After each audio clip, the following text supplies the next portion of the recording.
fans.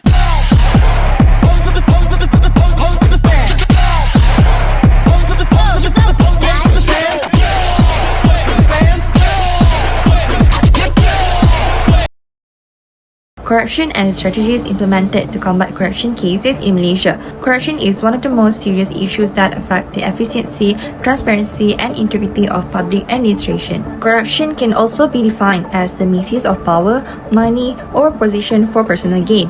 It happens when someone in authority uses their power in the wrong way to get benefit for themselves or others. It is a serious issue that can affect a country's development, damages the government image, and reduces people's trust in public institutions. In Malaysia, corruption has become a major concern as it threatens good governance and public trust towards the government. The public often hears about corruption cases involving government officials, companies, or organizations. Therefore, various strategies and initiatives have been implemented by the Malaysian government and anti-corruption agencies to control and reduce corruption cases. Several agencies such as the Malaysian Anti-Corruption Commission (MACC) have been set up to handle these issues. This assignment will define what corruption is and discuss the strategies and action that have been implemented to fight corruption in Malaysia. The Malaysian Anti-Corruption Commission Act 2009, MACC Act 2009.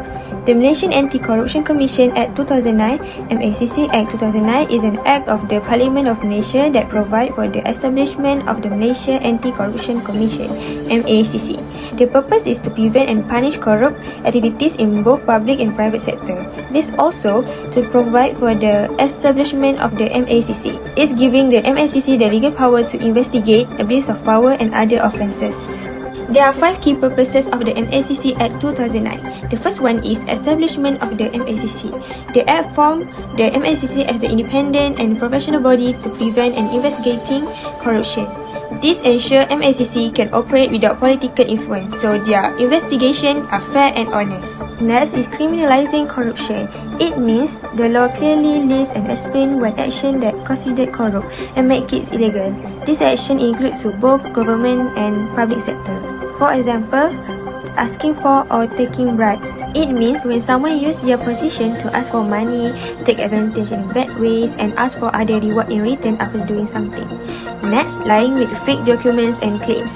This involves getting money or benefit by manipulating a management, boss, or organization with incorrect information, fake invoice, or inaccurate details. The third one is independence and oversight. To keep MACC fair and independent, the Act set up several committees, check and balance mechanism system. This means they carefully monitor MACC actions, ensuring there is no misuse of power. The aim is to make sure MACC operates without corruption or bias. The next one is promote education and prevention.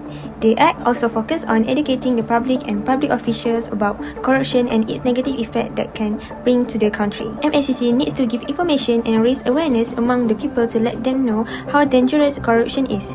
This can be done by campaign, program, or school visits. The last one is establish a corporate liability provision, a rule that makes businesses or companies legally responsible for the corrupt action of their associated persons. If an employee takes a bribe, the company may also face consequences along with the employee. This encourages a company to take action to prevent misbehavior. National Anti-Corruption Plan NACP 2019 to 2023. Corruption has been a significant challenge in Malaysia, adversely affecting public trust, institutional strength, and the nation's global standing.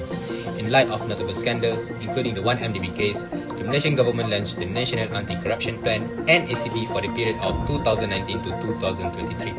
The NACP aims to restore integrity and enhance governance, positioning Malaysia as a nation dedicated to transparency. Additionally, the plan aligns itself with international frameworks such as the United Nations Convention Against Corruption (UNCAC) and the Sustainable Development Goals (SDG 16), which focus on promoting peace, justice, and strong institutions. There are few strategies that NACP used to combat corruption. From the first point, which is political integrity and accountability. Measures were implemented to enhance political integrity and accountability, requiring ministers and senior officials to declare their assets and introducing regulations on political financings to prevent power abuse. This initiative aimed to decrease political interference in government administration and rebuild public trust in leadership. Number 2, public service delivery. Bureaucratic inefficiencies in public service delivery were addressed through measures aimed at improving transparency in recruitment and promotion process. These reforms were designed to ensure fair and effective delivery of government services, thereby reducing opportunities for corruption within the civil service. For the third point is public procurement.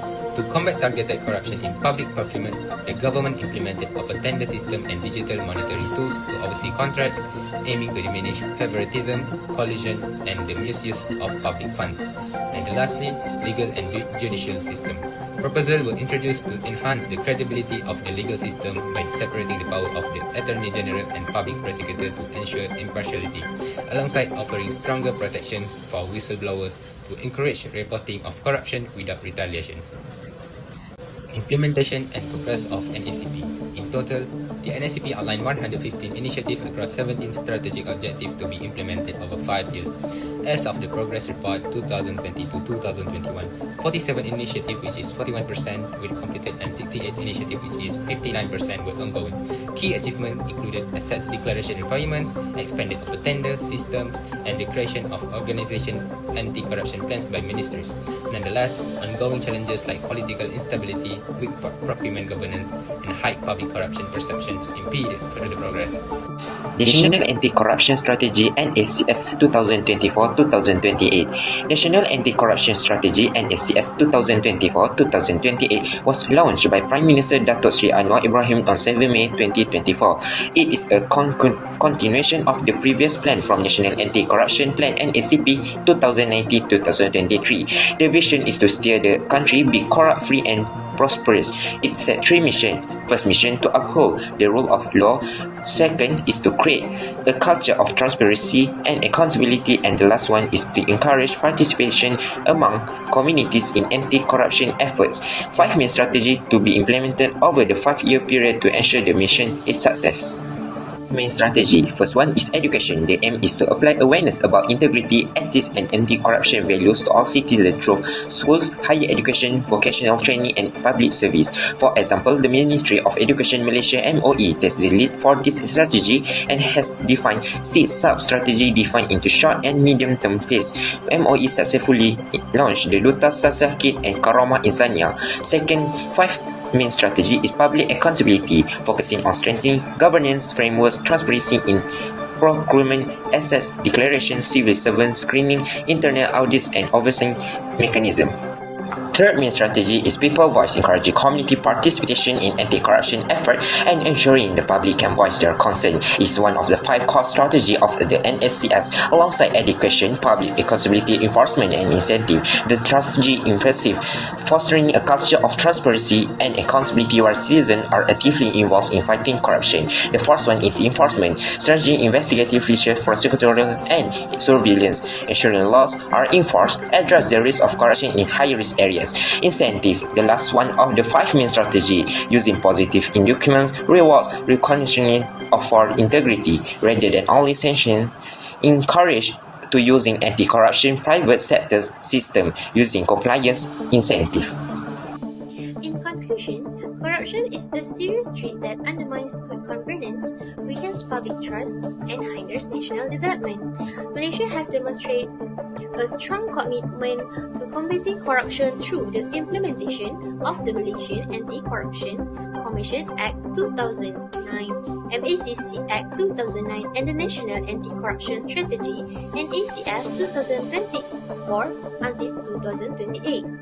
The MACC Act ensures the establishment of an independent body to investigate, prevent, and educate the public about corruption, while also introducing corporate liability provisions to hold organizations accountable. Meanwhile, the NACS 2024 until 2028 focus on strengthening transparency, enforcement, public accountability, and integrity through education, incentive-based, and community participation. Together, this effort reflects Malaysia's continuous determination to build a nation that upholds integrity, transparency, and justice, steering the country towards a corruption-free and prosperous future.